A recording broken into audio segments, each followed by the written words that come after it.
friends, welcome back to our IsoDevotions, picking up the narrative right now, verse 40 of Mark chapter 1. A man with leprosy came to him and begged him on his knees, "If you are willing, you can make me clean." Filled with compassion, Jesus reached out his hand and touched the man. "I am willing," he said, "be clean." Immediately the leprosy left him and he was cured. Let's look at the two characters in this story. Firstly, the man with leprosy.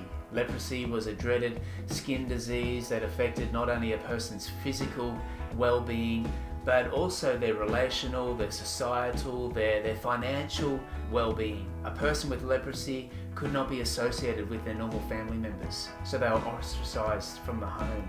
They were isolated from other people in the community. They couldn't have friendships or relationships. If they had run a business, they couldn't conduct that business anymore. So financially, they were massively challenged. It was a lonely life. And here is one man suffering from leprosy who takes a risk, who knows that Jesus can make a difference in his life. And so he approaches him.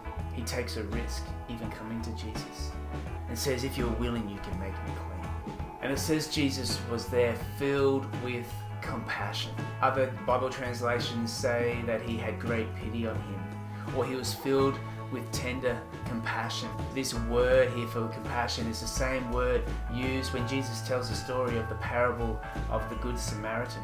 When he talks about that man who helps the person who was beaten up, it says that he had great compassion. It's also the same verb used in the parable of the prodigal son, when the father sees the son coming from a long way off and has great compassion. He takes great pity. I love the way that the Message renders that verb in both those parables. The Message puts it like this, that his heart went out to him. And when Jesus performs a miracle, it's not just to show off his power or to demonstrate his authority over sickness. So often the gospel writers show us that Jesus' motive behind his miracles is his compassion, his tender heart, that he loves the person who's suffering right in front of him.